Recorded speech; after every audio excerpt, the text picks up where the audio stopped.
basketball in Toronto grew, and a lot of more options came available that it wasn't always available when I was younger. And now we're at a hotbed of basketball talent, so it's kind of interesting to see where it started and where it's going. So, but it all started out with those smaller teams, and we give homage to them because, again, that's the avenue we first had available, and at least there was an avenue. And it's not always a popular road. You'll be criticized. You'll be told that, you know, you only want your child to shine, or you think your child's better than he is. And it's really a dialogue with you and your child to determine what do they believe they can do. And looking at your child realistically and understanding what is their talent, what is their weakness, where do they need to get better. And I think once you do that, you're okay. Even if you don't understand the sport, at certain level, should be or could be assistance that you can get if you don't understand it. My brother was a great support in terms of us understanding the sport, what he needs to do, what basketball means, and what it should be and how it should be played. So I think with that, it kind of contributed to what we were looking for Nickeil in his schooling and his and every aspect of basketball. Pretty much. It's about his talent. And it is beautiful in Miami. Let's not lie. But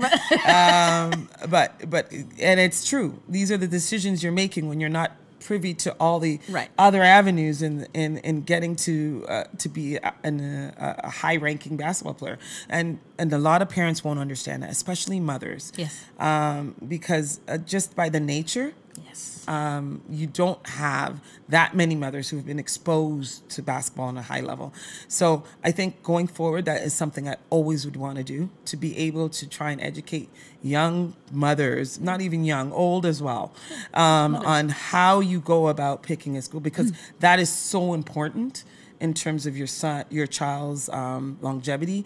His first season, there were talks about him declaring, and then it didn't go the exact way we wanted it to go. So he wasn't going to declare his first year. And then and my thoughts were, he's at this point 18, 19. Do I want my son to have to career all of a sudden and have this big responsibility where you have to be making money? It's not fun anymore. No. It's not just winning and making real. sure. Yeah, it's real. And so at first I remember his first year saying, well, I don't believe you're ready. I think you should be older. And then I understanding the nature of the NBA, it's like you get your opportunity, you take it. Yeah. If they want you, you kind of have to go. Draft was one of the big things in my life that I'll always speak about. It's one of the privileges any parent should feel. Let's just talk real quick about your nephew.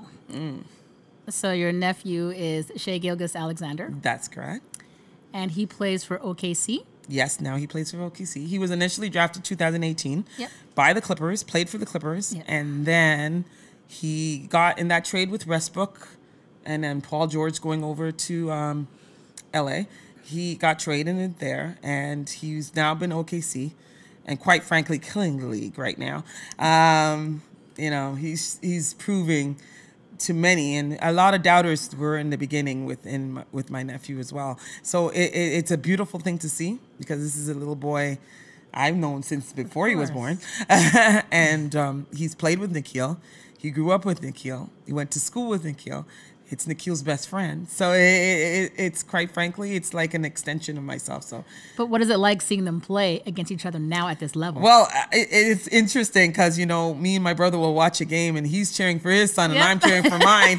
And both of us are actually cheering for each other. So Shai will do something great. And if he's playing against Nickeil, he's going to cheer for Nickeil. I'm going to say, that's a good play, Shai. And you know what I mean? So it's a healthy rivalry. It's nothing where you go, all it does is now it's like, if you think Shai can do that, watch what Nickeil can do. So you have that sibling rivalry there. It's never been like, I mean, they used to play scrap it out against each other, and you know, they always wanted to win, and I think it's healthy, and it doesn't take away with how much love my son has for his nephew, how much love my nephew has for my son. You would see it, and like it doesn't change the dynamic of the relationship. It just makes them want to do better.